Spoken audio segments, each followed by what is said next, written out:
주시리.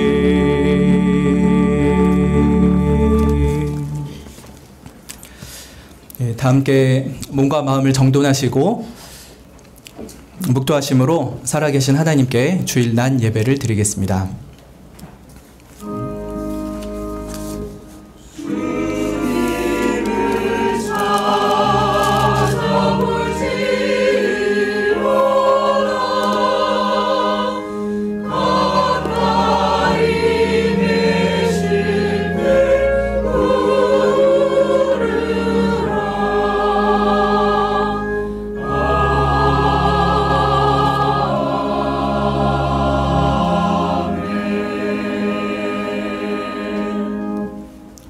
거룩하신 삼일체 하나님께서 온 천지를 권능의 말씀으로 만드시고 우리를 주의 형상으로 창조하여 주심에 감사를 드립니다. 이렇게 무더운 여름 가운데서도 우리의 생명과 믿음을 지켜주시고 거룩한 안식일을 주시사 하나님 앞에 예배자로 서게 하여 주셔서 감사합니다. 우리의 죄와 허물이 주 앞에 심히 많아서 우리의 죄가 우리를 쳐서 증거합니다. 우리는 순간순간 여호와를 배반하고 우리의 생활 속에 주를 인정치 아니하고 말과 생각과 행동으로 주의 진노를 불러일으킨 죄인임을 고백합니다. 바라옵건대 우리의 추악한 행위대로 갚지 마시고 주의 이름을 위하여 우리를 궁일히 여겨주사 용서하여 주옵소서. 주는 우리의 하나님이시고 우리는 주의 백성이오니 우리의 죄와 허물을 예수 그리스도의 보혈로 사하여 주시옵소서. 이 시간 하나님께서 영광 중에 임재하여 주시옵고 모든 성도들이 영과 진료로 예배드리게 하여 주시기를 원합니다. 영광스러운 하나님을 예배할 때 우리도 가장 영광스러운 존재가 되는 것을 기억하게 하사 주님께 전심으로 예배드리게 하여 주시기를 원합니다. 우리의 영원한 자랑 되신 예수 그리스도의 이름으로 기도합니다. 아멘. 함께 찬송가 6장 찬양 드리겠습니다.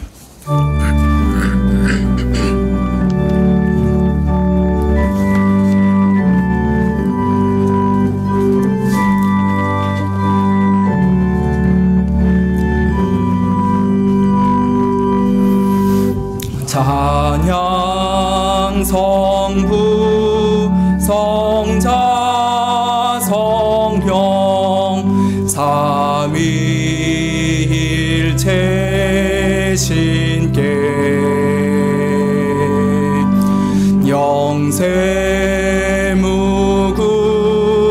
아기까지 영광을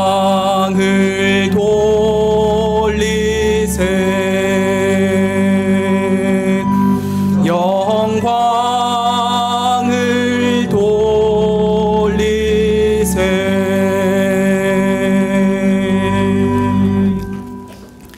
교동문은 시편 91편 1절부터 7절까지입니다. 주보 오른편에도 있습니다. 시편 91편 1절부터 7절까지 교독하겠습니다. 지존자의 은밀한 곳에 거주하며 전능자의 그늘 아래에 사는 자여,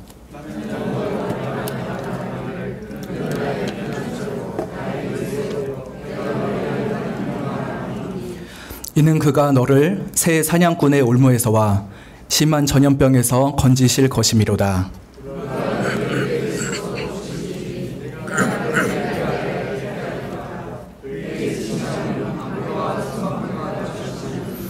너는 밤에 찾아오는 공포와 낮에 날아드는 화살과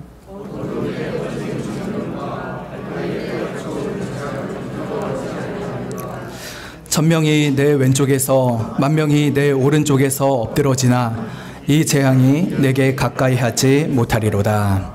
아멘. 사도신경으로 우리의 신앙을 고백하겠습니다. 전능하사 천지를 만드신 하나님 아버지를 내가 믿사오며 그 외아들 우리 주 예수 그리스도를 믿사오니 이는 성령으로 인하사 동정녀 마리아에게 나시고 본디오 빌라도에게 고난을 받으사 십자가에 못 박혀 죽으시고 장사한 지 사흘 만에 죽은 자 가운데서 다시 살아나시며 하늘에 오르사 전능하신 하나님 우편에 앉아 계시다가 저리로서 산자와 죽은 자를 심판하러 오시리라. 성령을 믿사오며 거룩한 공예와 성도가 서로 교통하는 것과 죄를 사하여 주시는 것과 몸이 다시 사는 것과 영원히 사는 것을 믿사옵나이다. 아멘. 예, 찬송가 32장 찬양 드리겠습니다.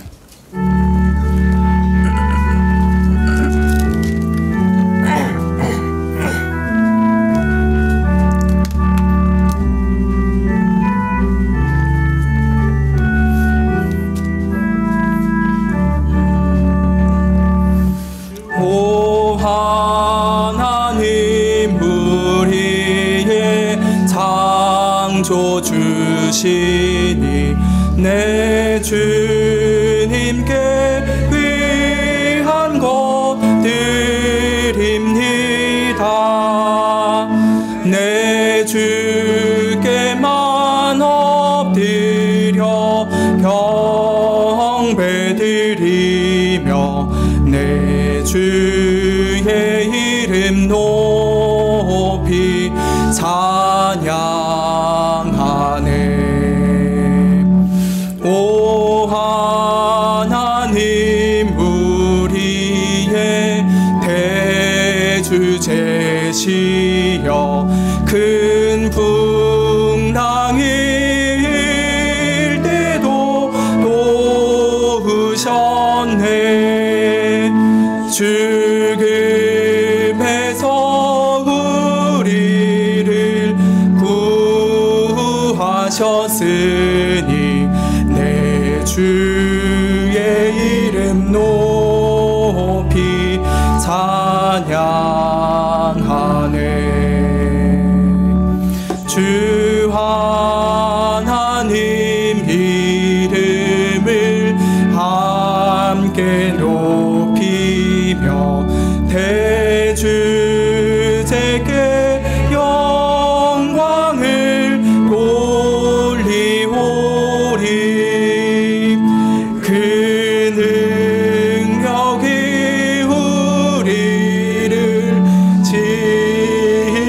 지켜주시니 주 하나님을 높이 찬양하네.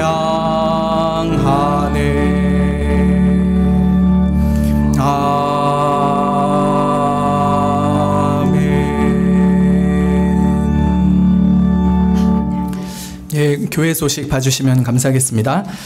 박형 목사님과 사모님께서 이제 한 주 정도 후면 돌아오실 것 같습니다.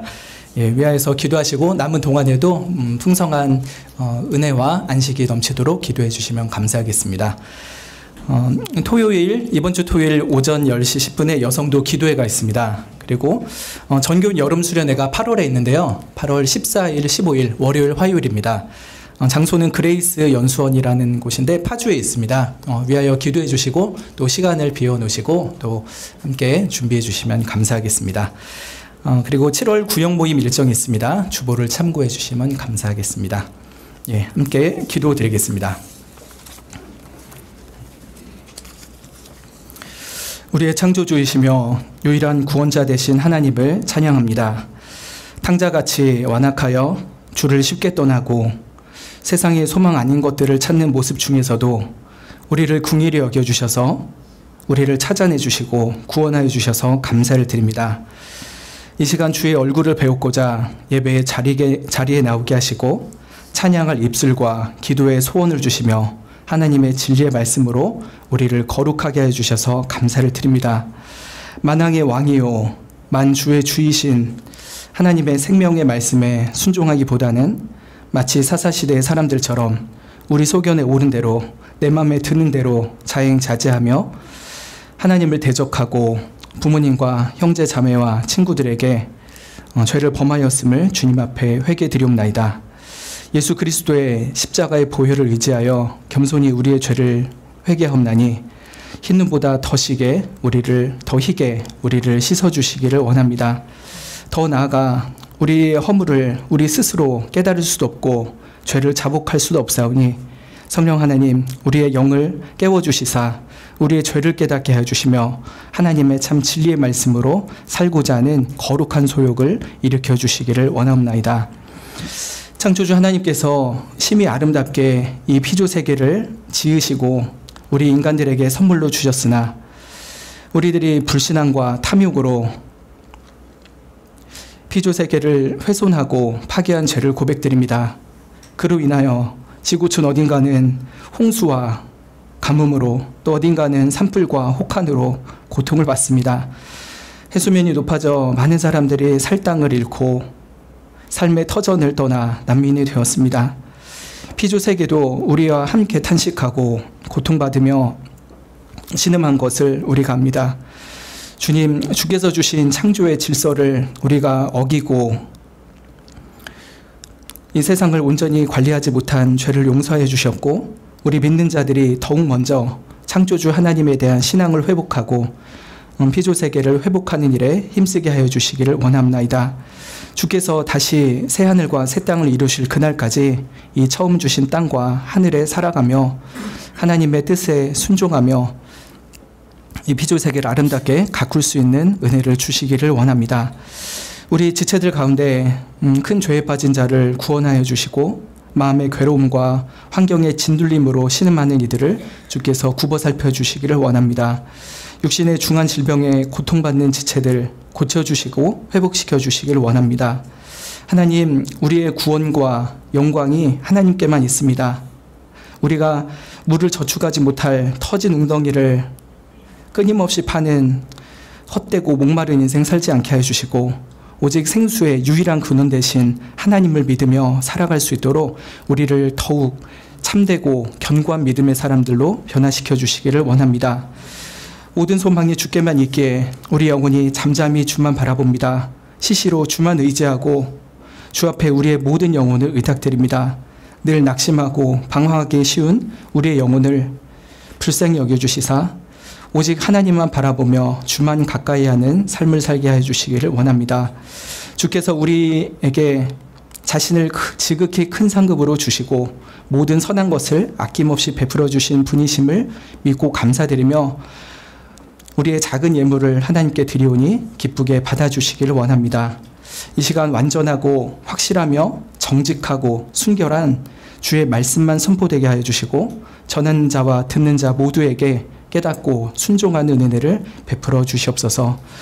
예수 그리스도의 이름으로 기도드리옵나이다. 아멘. 예, 우리 함께 나눌 성경 말씀은 룻기 1장 19절부터입니다. 구약 성경 403쪽에 있습니다.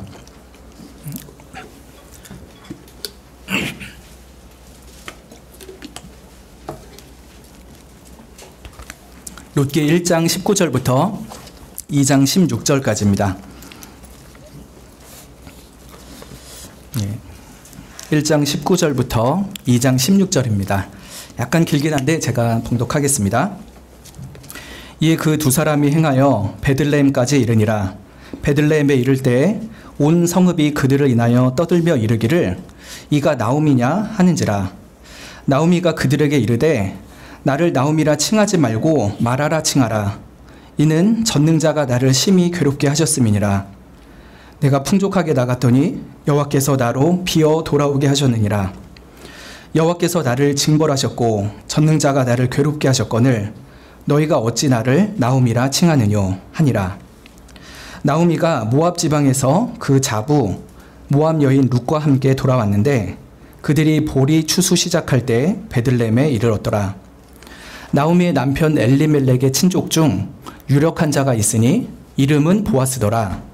모압 여인 룻이 나오미에게 이르되 나로 밭에 가게 하소서. 내가 네게 은혜를 입으면 그를 따라서 이삭을 줍겠나이다. 나오미가 그에게 이르되 내 딸아 갈지어다 하매 룻이 가서 베는 자를 따라 밭에서 이삭을 줍는데 우연히 엘리멜렉의 친족 보아스에게 속한 밭에 이르렀더라.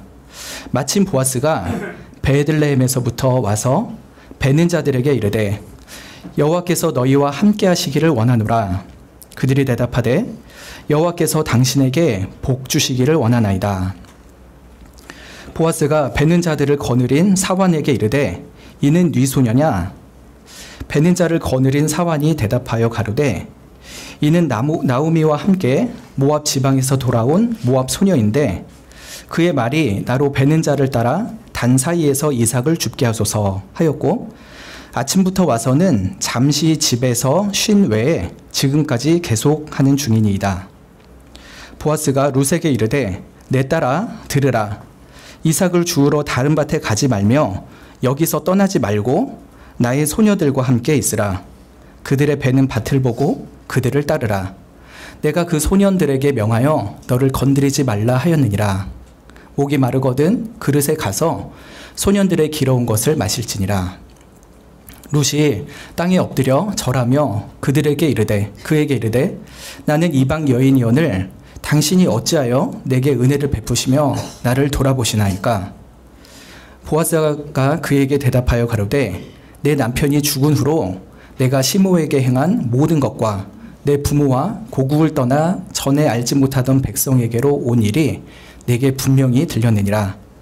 여호와께서 내게 행한 일을 보응하시기를 원하며 이스라엘의 하나님 여호와께서 그 날개 아래 보호를 받으러 온 내게 온전한 상 주시기를 원하노라. 룻이 가로되 내 주여 내가 당신께 은혜 입기를 원하나이다. 나는 당신의 시녀의 하나와 같지 못하오나 당신이 이 시녀를 위로하시고 마음을 기쁘게 하는 말씀을 하셨나이다. 식사할 때에 보아스가 룻에게 이르되 이리로 와서 떡을 먹으며 내 떡 조각을 초에 찍으라. 룻이 곡식 빼는 자 곁에 앉으니 그가 볶은 곡식을 주매 룻이 배불리 먹고 남았더라. 룻이 이삭을 주우러 일어날 때 보아스가 자기 소년들에게 명하여 가로되 그로 곡식단 사이에서 줍게 하고 책망하지 말며 또 그를 위하여 줌에서 조금씩 뽑아버려서 그로 줍게 하고 꾸짖지 말라 하니라. 아멘.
지난주에 성가대가 없어가지고 좀 허한 마음이 있었는데 오늘이야 말로 꽉 찬 은혜를 드리는 것 같습니다.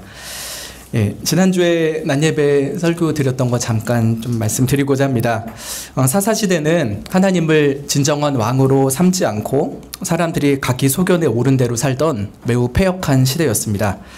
하나님은 1차 징계로 그 땅에 흉년을 주셨죠. 베들레헴에 살던 엘리멜렉과 나오미 부부는 그런 하나님 앞에 무릎 꿇어 회개치 않았습니다. 그저 당장 먹고 살 일을 해결하려는 인간적인 마음에, 그리고 또 애들 좀 잘 키워보겠다는 마음에 하나님의 언약의 땅을 버리고 모압 땅으로 이주를 했죠. 거기서 2차 징계로 엘리멜렉이 죽음을 당하게 됩니다. 갑자기 아버지가 남편이 죽자 나오미는 마음이 무너졌지만 그렇다고 해서 하나님께 속히 돌아오지도 않았습니다. 어찌저찌 버티는 인생으로 힘들게 두 아들을 모압 땅에서 키워내죠. 그러다가 좋은 일도 만났습니다. 두 아들이 장가를 가게 된 것이죠. 그러나 그조차도 사실은 하나님께서 금하신 이방 여인과의 결혼이었기 때문에 하나님께서 기뻐하시는 결혼은 아니었습니다. 3차 징계로서 두 아들마저 죽게 되었죠. 두 아들은 결혼한 지 10년이 되었으나 자식도 없이 낯선 땅에서 객사를 하게 됩니다. 이제 나오미 이 아줌마는 완전히 무너진 인생입니다. 13절에 나오미 자신의 고백대로 여호와의 손이 나오미를 친 것이었습니다. 지난주에 시간 관계상 말씀을 드리지 못했는데 지난주에 설교 들으시면서 내가 지금 환난 중에 있고 인생의 흉년을 당하고 있는데 그러면은 이게 다 하나님의 징계인가? 라는 생각을 하셨을지도 모르겠습니다. 우리의 환난이 나오미에게처럼 죄로 인한 징계로 인한 환난도 있지만요, 욥에게처럼 죄와 상관없이 믿음의 연단을 위한 환난도 있습니다. 그래서 여러분이 현재 어떤 환난을 당하고 있다면 이것이 모두 다 하나님에게 징계받아서 그렇다라고 보지 않을 수도 있고요, 또 믿음의 연단으로 그런 어려움 속에 있는 수도 있겠습니다. 여러분의 상황이 어디에 해당하는지 또 하나님께 진지하게 기도하시면서 묻고 주께 도우심을 구하면 좋겠습니다. 지난주 오후 예배 설교를 또 잠깐 요약을 하면은 세 여인이 세 가지 결심한 것을 말씀드렸습니다. 나오미가 하나님께서 자기 백성을 돌보사 양식을 주셨다는 소문을 듣게 됩니다. 그래서 다시 가나안 땅으로 돌아갈 결심을 합니다. 두 며느리와 함께 모압 땅에서 유다 땅으로 출발을 하였죠. 가던 도중에 며느리들을 생각해 보니까 유다 땅에 돌아간들 이들이 남편을 얻고 또 자식을 얻어서 살게 해줄 재간이 자기에게 없다는 생각이 들었습니다. 그래서 나오미는 두 며느리에게 다시 돌아가라고 합니다. 이에 한 며느리 모르바는 시어머니와 헤어질 결심을 합니다.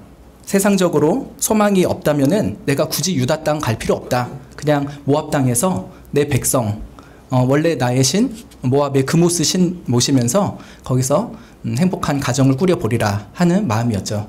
그래서 오르바라는 며느리는 다시 모압으로 돌아갔습니다. 그러나 또 다른 며느리 룻은 이 시어머니의 말을 정말 안 듣습니다. 모든 말씀에 순종했지만 돌아가란 이 말씀 하나에는 불순종했죠. 돌아가라, 광건하지 마세요 어머니. 어머님의 백성이 나의 백성이고 어머님의 하나님이 나의 하나님입니다 라고 고백을 했습니다. 1장 18절에 보면은 나오미와 함께할 결심이라고 표현이 되어 있는데 이것은 더 정확히 말하면 하나님을 붙잡을 결심이었습니다. 비록 이방인이었지만 이스라엘의 하나님만이 참된 신임을 믿어서 그 하나님께로 하나님을 붙잡을 결심으로 시어머니를 붙잡은 것이었죠.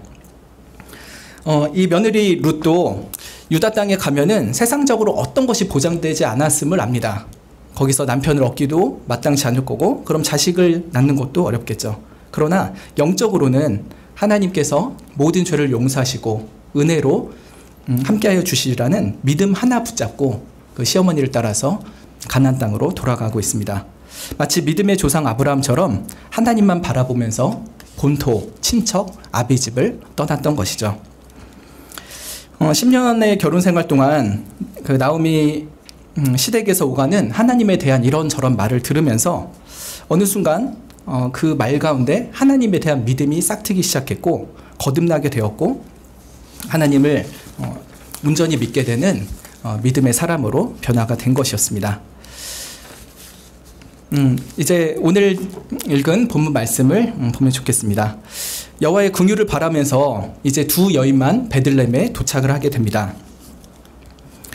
두 사람이 도착을 했을 때 나오미 입장에서는 다시 하나님의 품, 언약의 땅으로 돌아온 것입니다. 그리고 룻의 입장에서는 생애 처음으로 그토록 가보고 싶었던, 그리고 살고 싶었던 가나안 땅에 들어오게 된 것이죠. 그녀들이 베들레헴에 도착했을 때 온 성읍 사람들이 소동을 했습니다. 이게 나오미 아니야? 그러면서 막 동네, 특히 아주머니들이 더 화들짝 놀랐겠죠. 아저씨들도 많이 놀랐을 것입니다. 당시 베들레헴이 그렇게 큰 마을은 아니었을 것입니다. 이스라엘 사람이 가나안 땅을 벗어나서 사는 것 자체도 되게 큰 사건이었는데, 그렇게 갔던 엘리멜렉 가족이 다시 돌아오리라고는 상상도 못했는데 오늘 이렇게 돌아온 거예요. 정말 화제거리였죠. 나갈 때는 남편과 두 아들과 함께 했던 이 나오미였는데, 지금은 남자들은 하나도 없이 돌아왔습니다. 대신에 낯선 분위기에 이방 여인과 함께 돌아온 것이죠. 나오미 얼굴을 보니까 참 어둡습니다. 그리고 지난 세월의 고생의 흔적 때문인지 주름살도 깊이 패여 있습니다. 몸은 잘 못 먹은 탓인지 바싹 야위어 있습니다. 동네 사람들 중에 경건하고 인정이 많은 이웃들은 수십 년 만에 나타났지만 좀 초라해진, 그리고 어쩌면은 물어보진 않았지만 힘든 삶을 살아왔겠구나라고 추측할 수 있는 나오미를 보면서 많이 안타까웠겠죠. 불경건하고 좀 삐딱한 이웃들은 나오미의 불행 때문에 왠지 모르게 고소했을 것입니다. 어쨌든 베들레헴은 소동이 일어났습니다. 나오미는 그런 동네 사람들에게 말하죠. 20절에 뭐라고 합니까? 우리 같이 읽어보면 좋겠습니다. 20절 시작. 나오미가 그들에게 이르되 나를 나오미라 칭하지 말고 마라라 칭하라.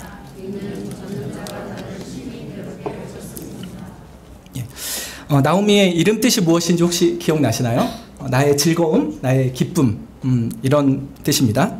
그런데 나오미가 나를 기쁨이라고 부르지 말아라. 우리 교회도 기쁨이가 있네요. 네요.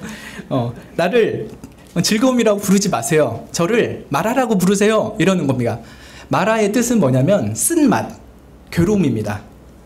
제가 지난주에 룻기가 우미자차와 같다고 했잖아요.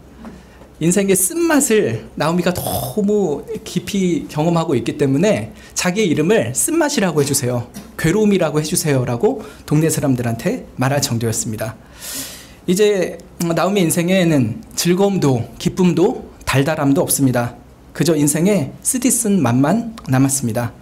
왜냐하면 전능자가 자기를 괴롭게 했기 때문에, 전능자가 자기를 치셨기 때문에 그럴 수밖에 없었다고 고백하는 것이죠. 21절에 하반절에 내가 풍족하게 나갔더니 여호와께서 나로 비어서 돌아오게 하셨다라고 합니다. 모압으로 갈 때는 그나마 있던 재산 좀 팔아가지고 경제적인 초기 정착금을 가지고 갔으니까 약간은 풍족했겠죠. 그리고 든든한 남편과 두 아들도 있었습니다. 그러나 십수년이 지나고서 이제는 텅 비게 되었습니다. 돈도 없고요, 통장에 잔고도 하나 없고 남편과 아들도 없습니다. 그야말로 빈털터리가 되었고 의지할 사람도 하나 없습니다. 이렇게 텅 비었는데 굉장히 중요한 표현이 여호와께서 나를 돌아오게 하셨다라고 하는 것입니다. 나오미가 자기 발로 걸어온 거잖아요. 근데 나오미는 자신이 했던 이 행동에 더 큰 원인이 있으니 그것은 하나님께서 나를 돌아오게 하셨다라고 하는 것입니다. 자기가 자기 인생을 판단하고 주체적으로 행하는 것 같으나 사실은 하나님께서 방황하고 비참하게 살던 자신을 대리 이 땅 가운데 다시 돌아오게 하셨다라고 고백하는 것이었습니다. 내 인생이 하나님께 달려 있습니다. 하나님이 내 인생을 붙잡고 계셨습니다 라고 고백하는 것이었죠. 21절 더 끝에요. 여호와께서 나를 징벌하셨고 전능자가 나를 괴롭게 하셨거늘 너희가 어찌 나를 나오미라 칭하느뇨 라고 합니다. 어떤 분은 이것을 해석할 때 나오미가 마음속에 자기 인생에 너무 가혹하게 하신 하나님에 대한 원망이다, 하나님께 뿔이 나가지고 이렇게 말한다, 라고 해석하는 분도 있었습니다. 여러분 어떻게 들리십니까? 하나님이 나를 징벌하셨고 하나님 나를 괴롭히셨습니다. 그러나 이것을 뒷내용에 비추어서 해석해 보면은 오히려 하나님을 멀리 떠나 살았던 지난날의 불신앙과 불순종의 삶을 솔직하게 인정하는 것이고요. 다시금 사랑의 품으로 돌아오고 계시는 하나님의 징계가 오히려 저의 인생 가운데 유익이 되었습니다 라고 고백하는 것으로 보입니다. 하나님에 대한 원망보다는 하나님의 섭리에 대한 감사와 인정이 있는 표현인 것이죠. 그래서 동네 사람들한테는 참 창피한 일이지만 이렇게라도 돌아오니 이상하게도 마음이 편하고 후련합니다. 어쩌다 나오미가 이런 성숙한 믿음의 고백을 하게 됐을까요?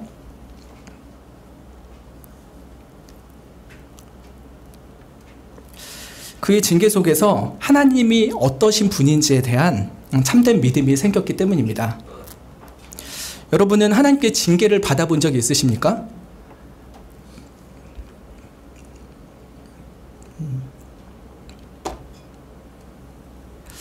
인생에서 누구나 고생을 하죠. 다 고생을 하는데 하나님을 믿지 않는 사람들은 그냥 내가 고생했다 라고 표현을 합니다. 좀 예배 중에 죄송하지만 속된 말로 하면 내가 개고생하고 있다 정도로 생각을 합니다. 그러나 믿는 자들은 똑같은 세상 사람들이 겪는 고생을 경험하면서도 그 속에서 하나님이 어떠하심을 발견하고 그 하나님을 알아가게 되고 그 하나님 속에서 자신의 생활과 인생을 재해석해 갑니다. 아, 내가 이렇게 살았더니 하나님께서 이렇게 하셨구나. 내 인생은 이렇게 하나님의 손에 붙들린 바 되었구나 라고 하는 것을 깨닫게 하시고 인생에 대한 참된 믿음의 해석을 하게 하시는 것이죠. 해석이 중요합니다. 똑같은 경험을 하지만 이것을 어떻게 해석하느냐가 매우 다릅니다.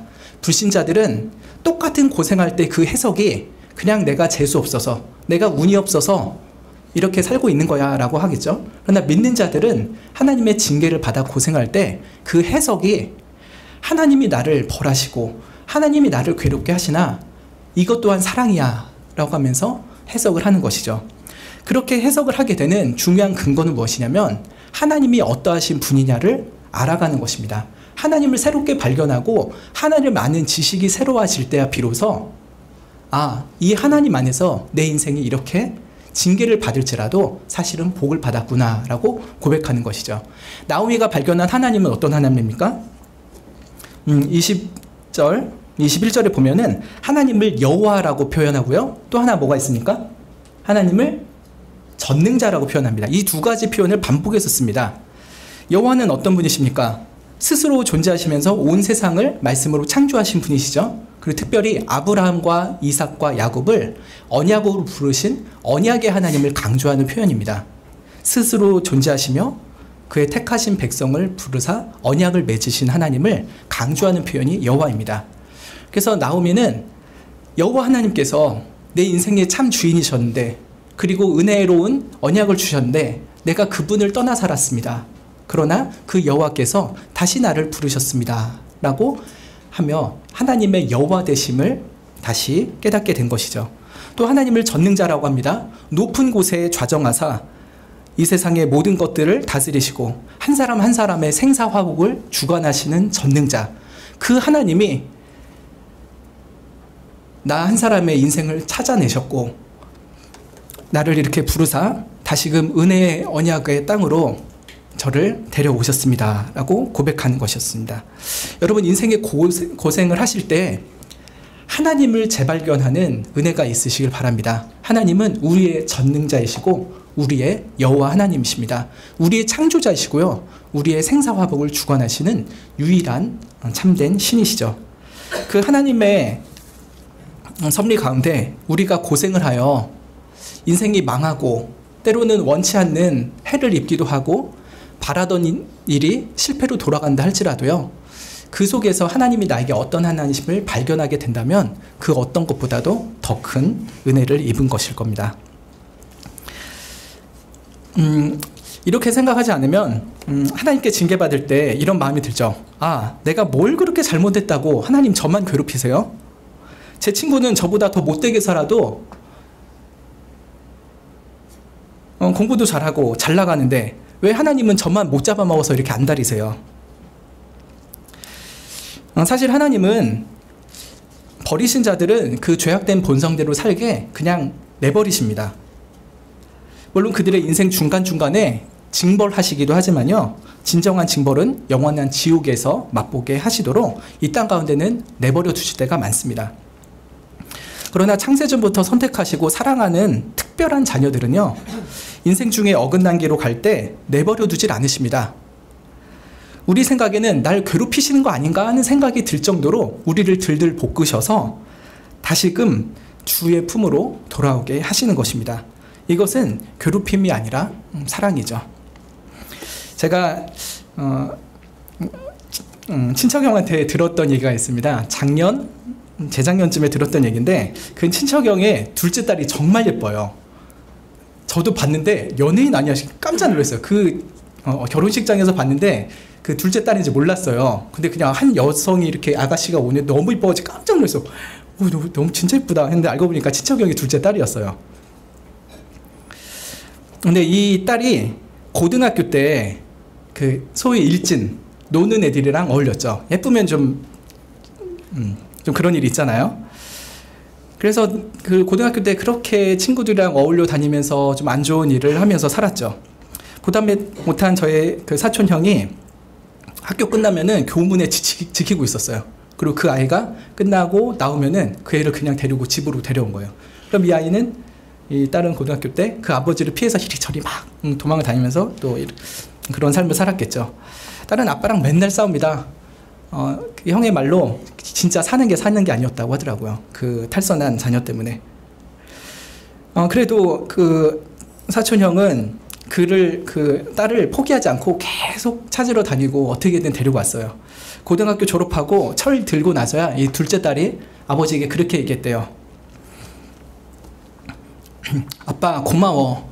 그때 내 손 놓지 않아줘서. 너무 힘들잖아요. 부모 입장에서도. 그냥 내버리고 싶고 포기하고 싶은데 사는 게 지옥 같은데 그 딸 놓칠 수가 없는 거예요. 그래서 끝까지 그 딸을 붙잡으려고 했던 거죠. 오랜 시간이 지나고 나서야 이 딸이 철이 드는 것이죠. 그래서 그때 아빠가 날 괴롭힌 게 아니라 아빠가 날 사랑했던 거구나 하는 것을 깨달은 겁니다. 히브리서 11장에 하나님이 사랑하는 자녀를 징계하신다라고 말씀합니다. 그래서 그 하나님께 꾸지람을 받을 때 낙심하지 말라고 우리에게 타이르십니다. 주께서 그 사랑하는 자를 징계하시고 그 받으시는 아들마다 채찍질 하심이니라 하였죠. 육체의 아버지는 잠시 자기의 뜻대로 자녀를 징계하지만요, 하나님은 우리의 유익을 위해서 그의 거룩하심에 우리를 동참케 하시려고 징계하십니다. 무릇 징계 당할 때는 그 당시에는 즐겁지 않고 슬퍼 보이죠. 그렇지만 나중에는 그 징계로 말미암아 연달하여서 믿음이 연단되고 성숙되어서 의의 평강한 열매를 맺게 된다라고 말씀을 하고 있습니다. 나오미가 이렇게 하나님께 많이 얻어 터지고 베들레헴 고향 땅에 와서 예전에 지인들한테 참 창피한 모습 보이면서도요, 나를 나오미라고 부르지 마시고 마라라고 부르세요 라고 하는 가운데서 이러한 믿음의 고백이 있는 것입니다. 하나님 고맙습니다. 제 손 놓지 않아 주셔서. 인생의 쓰디쓴 맛을 보았지만 이렇게 회개하고 주님의 나라로 돌아오니 마음이 더 편안합니다.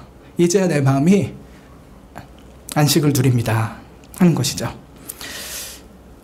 여러분의 인생 가운데서 하나님의 징계하심이 있다면, 하나님이 여러분을 괴롭히는 것 같다 하면 오히려 하나님의 깊은 본심을 헤아리시면 좋겠습니다.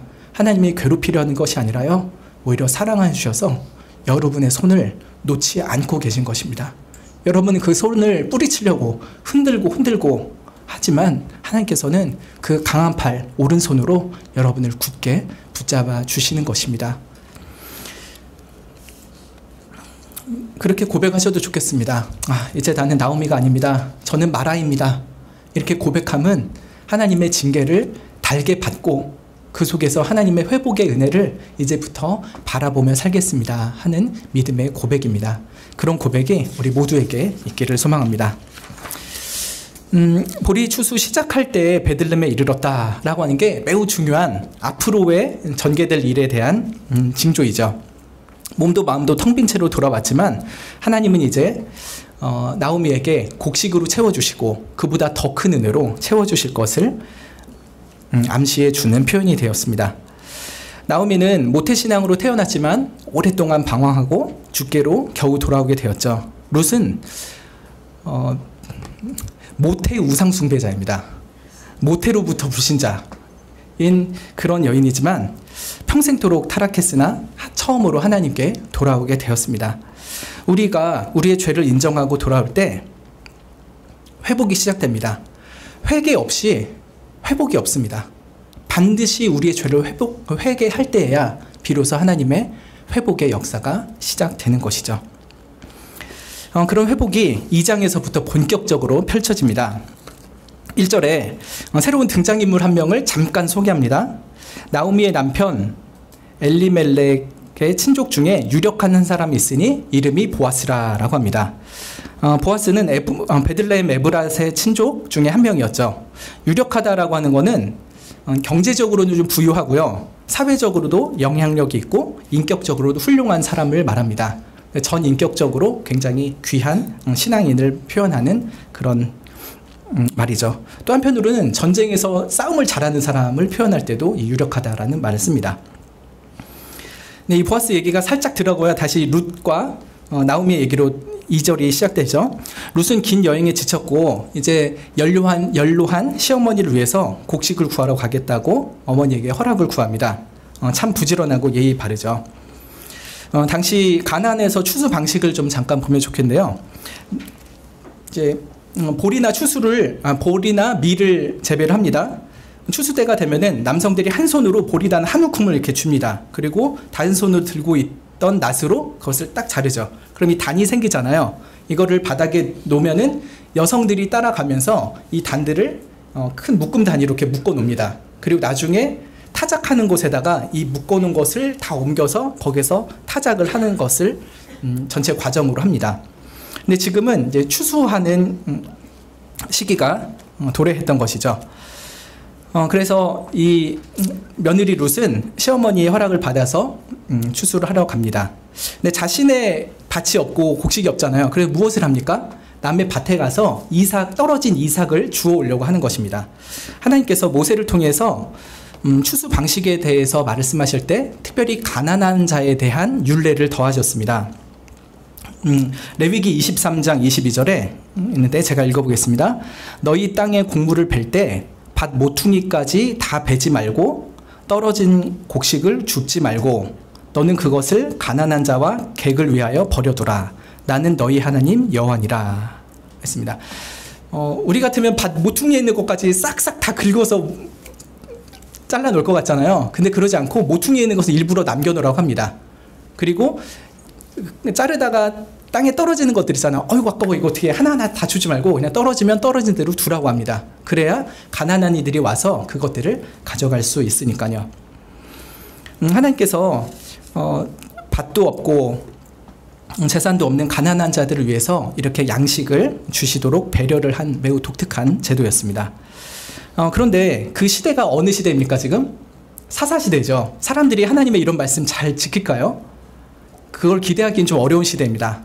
계속 외적들이 침입하고 곡식을 다 막 뺏어가고 그래가지고 전쟁도 자주 당하고 해서요. 그렇게 남한테 넉넉하게 구워주기가 쉽지 않습니다. 그래서 모든 밭주인이 이렇게 자비로운 추수의 규례를 지킬 것을 기대하기 힘들었기 때문에 룻이 이렇게 말하는 것입니다. 나로 밭에 가게 해주세요. 내가 누구에게 은혜를 입으면 그를 따라가서 이삭을 죽겠습니다. 라고 하죠. 누군가에게 은혜를 입어야만 이삭 줍는 것을 허락받을 수 있고 소출을 약간이라도 얻을 수 있는 상황이었습니다. 3절에 룻이 실제로 나가서 베는 자를 따라서 이삭을 주었습니다. 그런데 우연하게도요, 그 밭은 누구에게 속한 밭입니까? 예, 보아스에게 속한 밭이었습니다. 우연이라고 표현이 되어 있죠. 우연이라는 것은 무슨 말입니까? 어떤 원인이 있고 그것에 결과가 있어야 되는데 그런 게 없다는 거예요. 어떤 원인도 없었는데 결과가 있고요. 원인은 있는데 어떤 결과가 없는 것. 것이죠. 인과관계가 뚜렷하게 맞아떨어지지 않는 상황을 우리는 표현할 때 우연이라고 합니다. 하나님께서 성경을 통해서 영원 전에 이 세상에 일어날 모든 일들을 다 계획해 두시고 정해 두셨다라고 말씀을 하시죠. 그 하나님의 작정은 매우 촘촘하고 세밀합니다. 세상 만사의 일들을 단 하나도 빠짐없이 그 계획대로 이루어 가시고 계신다는 것을 성경은 계속해서 말씀합니다. 모든 일은 하나님의 작정하심이 원인이고요. 그 작정하신 대로 실행하신 것이 결과입니다. 이 세상의 모든 것은 하나님 안에서 원인과 결과가 정확하게 맞아 떨어집니다. 그런데 이런 하나님의 작정의 뜻이 무엇인지 우리는 잘 모르잖아요. 그러니까 이것이 우연처럼 보이는 경우가 많이 있습니다. 여러분, 왜 여러분의 부모 밑에서 태어났습니까? 우리는 인과관계를 잘 몰라요. 근데 하나님은 아시죠? 왜 지금 여러분의 배우자와 결혼을 하셨습니까? 내가 결정하고 선택하고 결혼한 것 같지만 또 뭔가 알 수 없는 것으로 인해서 하나님께서 부부의 관계를 갖게 하시죠. 오늘 왜 성화교회에 앉아 계십니까? 그리고 지금 이 자리에 앉아 계십니까? 왜 지금 박형 목사 안 계시고 제가 여기 있습니까? 어느 정도 설명할 수 있지만요, 다 설명할 수 없는 많은 것들이 있습니다. 오늘 여러분 왜 그 옷을 입고 오셨습니까? 전날부터 내일은 주일이니까 이렇게 예쁘게 깔끔하게 입고 가자고 준비하신 분도 있을 거고, 늦게 일어났다 빨리빨리 가자 하면서 막 주섬주섬 입고 오셨을 수도 있겠죠. 우리들에게는 이 모든 것이 순간의 결정인 것 같고 우연인 것 같고 다 알 수 없이 일어나는 일 같지만 성경은 분명히 말합니다. 우리의 우연은 하나님의 필연입니다. 하나님 안에서는 우연이 없습니다. 그래서 룻이 그날 자기의 뜻을 세우고 나오미에게 허락을 받아내고 또 자기가 밭을 여러 개 봤는데 저 밭이 좋겠다 하면서 갔는데 우연찮게 그것이 바로 보아스의 밭이 된 것은 하나님께서 룻과 보아스를 만나게 하시려는 매우 특별한 섭리였던 것이죠. 잠언 16장 9절에 사람이 마음으로 자기의 길을 계획할지라도 그 걸음을 인도하는 자는 여호와시니라 라고 했습니다. 룻이 자기의 발걸음을 계획하여 갔을지라도 그 발걸음을 인도하신 분은 바로 하나님이셨죠. 드디어 보아스가 등장하게 됩니다. 4절에 베들레헴에부터 성 안에서 나와가지고 이제 밭에 나왔죠. 베고 있는 사람들에게 말합니다. 여호와께서 너희와 함께 하시기를 원합니다. 여러분 보통 드라마나 영화 같은 데서 어떤 등장인물이 나타나서 처음 하는 대사 있잖아요. 그 첫 대사가 그 캐릭터를 설명하는데 매우 중요합니다. 작가들이 굉장히 신경을 써서 그 등장의 상황과 첫 대사를 쓰죠. 이 보아스의 첫 등장의 첫 마디가 무엇입니까? 여호와께서 너희와 함께 하시길 원합니다 라고 하는 것이죠. 하나님을 참으로 경외하는 사람임이 드러납니다. 아랫사람들을 대하는 거잖아요. 야, 똑바로 안 해? 지금 덥다고 게으름 피우고 있는 거야? 이렇게 하지 않고요. 이 더운 날에 이렇게 고생하고 있으니 얼마나 힘이 많이 듭니까? 여호와께서 여러분에게 함께 하시길 원합니다. 이렇게 하면서 아랫사람에게, 좀 낮은 사람에게도 하나님의 풍성한 은혜를 구하고 있는 것을 보면 이 보아스의 신앙 인품이 충분히 엿보입니다. 하나님을 경외하는 사람이죠. 그래서 사람들을 존중합니다. 곡식을 뱉는 사람들도 뭐라고 응대합니까? 여호와께서 당신에게 복 주시기를 원합니다 라고 합니다. 진심으로 보아스를 존경하고 축복하는 것이죠. 평소에 보아스가 그들을 얼마나 선대했는지를 엿보게 해주는 장면입니다.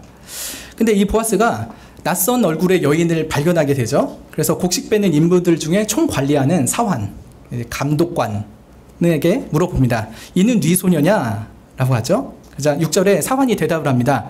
나오미와 함께 모압 지방에서 돌아온 모압 소녀입니다. 그래서 이 룻의 출신과 배경을 말합니다. 모압 출신입니다. 그 보아스가 들 때 모압 출신? 특이한데? 라고 했겠죠. 그리고 7절에 그의 말이 룻의 말이죠. 나로 베는 자를 따라 단 사이에서 이삭을 죽게 해주세요 라고 부탁을 했다고 합니다. 그냥 자기가 마음대로 하지 않고요. 관리하시는 분한테 허락을 받고 이삭 죽기를 했다라는 것입니다. 굉장히 예의가 바른 모습이었죠. 그리고 아침부터 와서는 잠시 집에서 쉰 외에 지금까지 계속 이삭 죽기를 하고 있습니다 라고 합니다.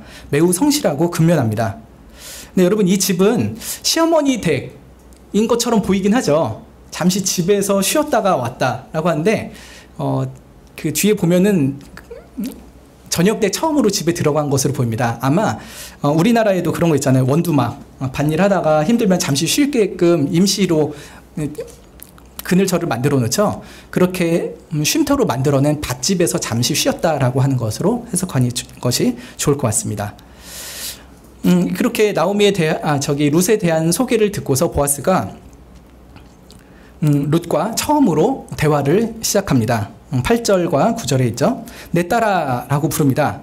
물론 보아스가 지위가 높은 사람이기 때문에 그렇기도 하지만요, 실제로 나이 차이가 꽤 많이 났던 것으로 봅니다. 아버지 딸뻘 정도로 나이 차이가 났죠.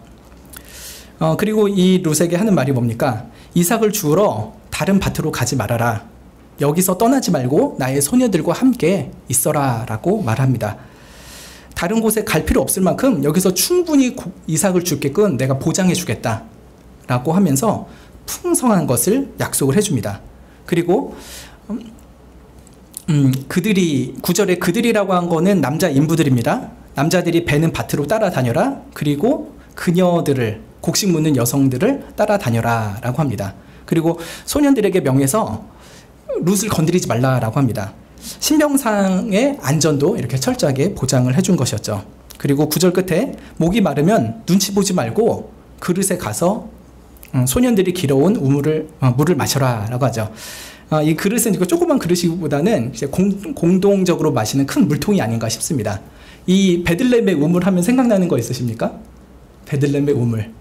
나중에 태어날 다윗이요, 전쟁에서 너무 목이 마르는데 내가 저 베들레헴 성문 앞에 있는 우물물 좀 마시면 좋겠다 라고 말을 해요. 어떻게 보면 혼잣말로 했는데 부하들이 이 말을 진짜로 알아듣고서 그 적군들을 물리치고 가서 우물물을 떠오는 일이 있습니다.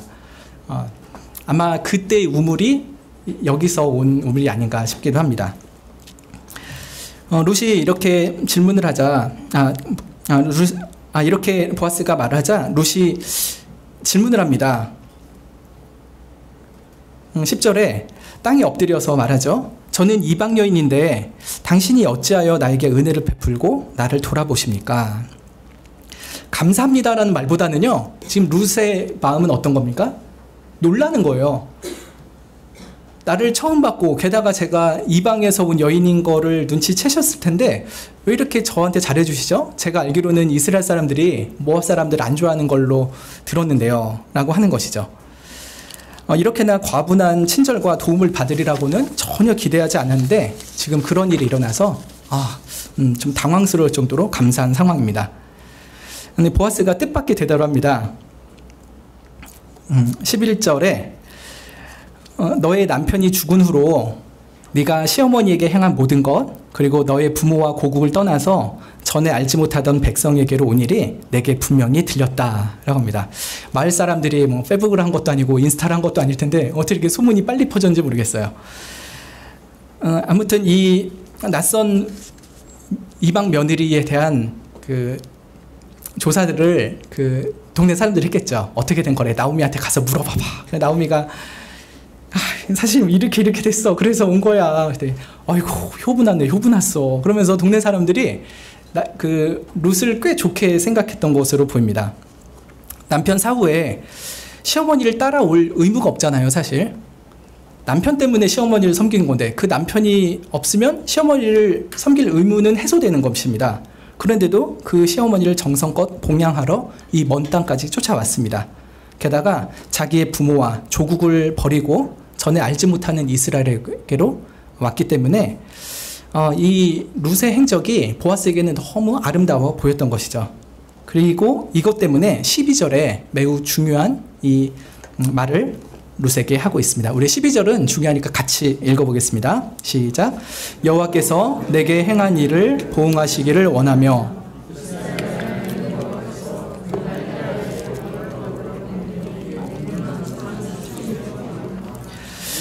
여호와께서 내가 행한 일, 즉 시어머니에 대한 효성과 여호와를 향한 믿음 때문에 이 땅 가운데 들어온 것에 대해서 갚아주길 원한다라고 기원을 합니다. 매우 독특한 표현이 있는데 이스라엘 하나님 여호와께 그 날개 아래 보호를 받으러 온 너라고 그 룻의 행적을 해석을 합니다. 사실 룻은요, 여러분 룻의 입장에서 생각을 해보십시오. 겉으로 내색은 못해도요 얼마나 힘들겠습니까? 결혼 생활 10년 동안 아기가 없었고 남편은 요절했고 그저 막연히 하나님만 바라보면서 늙은 시어머니 쫓아서 낯선 땅에 왔습니다. 그렇지만 여전히 현실적으로는 너무 막막하죠. 어떻게 먹고 살지? 누가 우리 고부를 챙겨줄까? 하면서 남몰래 걱정도 많이 하고 눈물도 흘렸을 것입니다. 시어머니 앞에서는 힘든 티 안 내지만 속으로는 여전히 걱정도 되고 앞으로 살 게 막막했겠죠. 그러나 하나님의 은혜를 바라며 밭에 나와서 땡볕 아래서 사람들 좀 눈치 보면서 이삭 죽게 하고 있는데 이렇게나 경건하고 이렇게나 친절한 이스라엘 아저씨 한 명 만나가지고 축복을 받으니까 정말 눈물나게 고맙고 행복합니다. 13절에 룻이 뭐라고 합니까? 내 주여, 내가 당신께 은혜 입기를 원합니다. 나는 당신의 시녀의 하나 같지도 않지만 당신이 이 시녀를 위로하고 마음을 기쁘게 하는 말씀을 하셨습니다. 라고 합니다. 아마 이것이 룻이 하나님의 은혜를 직접적으로 체험한 첫 번째 사건이리라 생각이 듭니다. 13절에 내가 당신께 은혜 입기를 원합니다 라고 했을 때 사실은 하나님께 은혜를 입었습니다 라고 하는 고백이고 앞으로 더 은혜 받기를 원합니다 라는 소원의 표현이겠죠.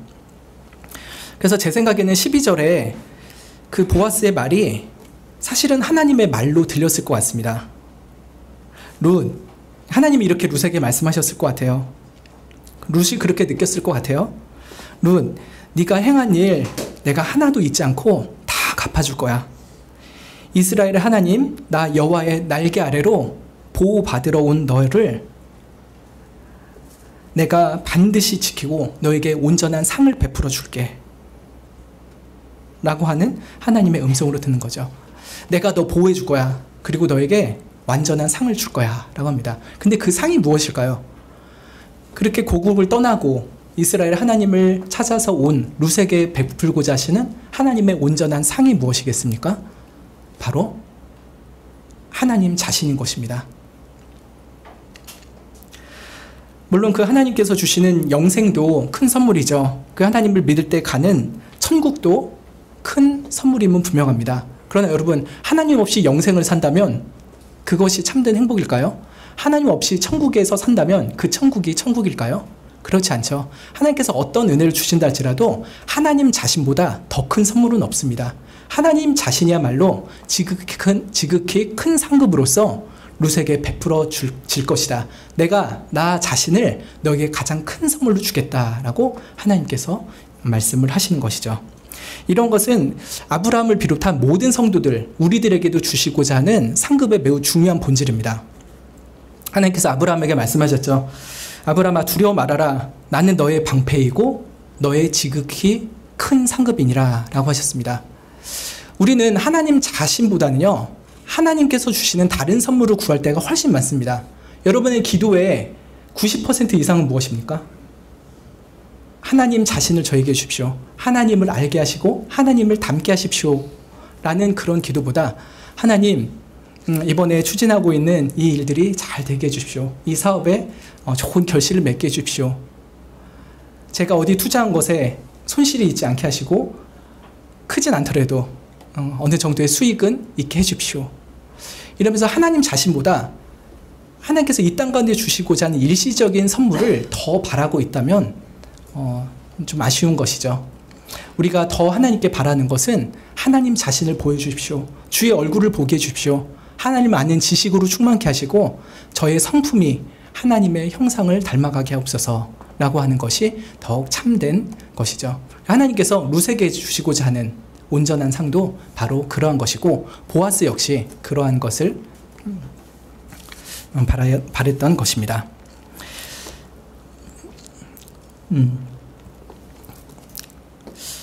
네, 말씀을 마무리하겠습니다. 성도님들 중에 룻처럼 하나님 없는 세상에 지치고 그 영혼이 목말라서 공허하고 소망 없는 삶을 살고 계신 분이 있습니까? 이제 하나님의 날개 아래로 들어오십시오. 그리고 혹 그런 은혜를 사모하면서 이 교회에 오시고 하나님을 알아가고자 하시는 초신자분들이 있으시다면 정말 잘 오셨습니다. 정말 잘 오셨습니다. 그 세상 어느 곳에서도 얻을 수 없고 들을 수 없는 참 생명의 말씀이 하나님 안에 있습니다. 그 하나님이 주시는 영원한 생명수를 마시면서 이 무더운 여름, 이 땡볕 같은 고단스러운 인생길 가운데 하나님으로 말미암아 영혼의 여러분의 인생이 참으로 시원한 생명수를 마시는 복된 삶이 되시기를 간절히 바랍니다. 잠시 기도드리겠습니다. 하나님, 참 인생의 쓴맛을 보고 나서라도 주님께로 돌아왔던 나오미의 고백처럼 이제 하나님의 사랑 가운데서만 살아갈 수 있는 우리들이 되게 하여 주시기를 원합니다.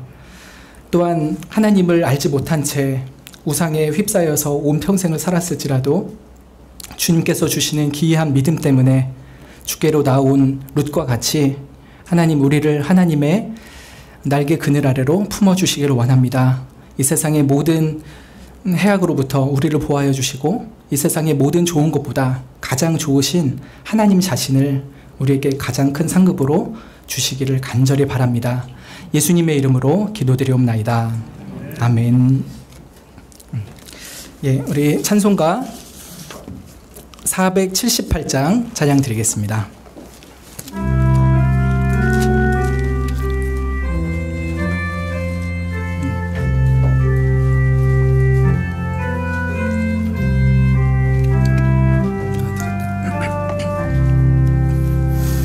주 날개 민 내가 편안히 쉬네.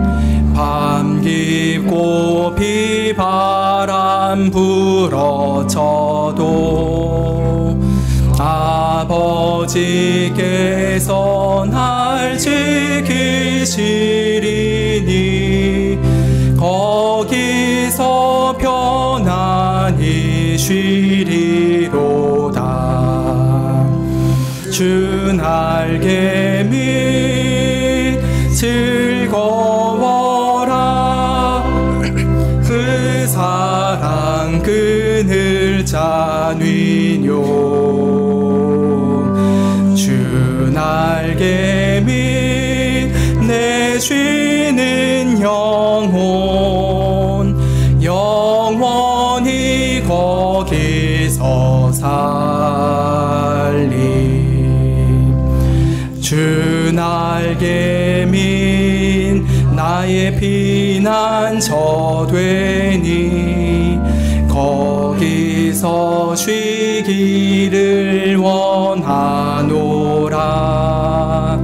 세상이 나를 못 위로해 주나 거기서 평화를 누리리라. 주 날개 밑 즐거워라. 그 사랑 그늘 잔위뇨. 주 날개 밑 내 쉬는 영혼 영원히 거기서 살리. 주 날개 밑 참된 기쁨이 있네. 고달픈 세상 길 가는 동안 나 거기 숨어 돌보심을 받고 영원한 안식을 얻으리라. 주 날개 밑 즐거워라. 그 사랑 그늘 잔위뇨. 주 날개 밑 내 쉬는 영혼 여기서 살리.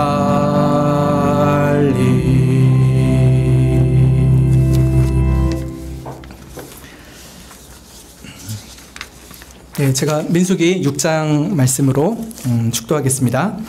여호와는 내게 복을 주시고 너를 지키시기를 원하며 여호와는 그 얼굴로 내게 비추사 은혜 베푸시기를 원하며 여호와는 그 얼굴을 내게로 향하여 드사 평강 주시기를 원하노라. 아멘.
약사 연수 교육이 있어가지고 없거든요. 네?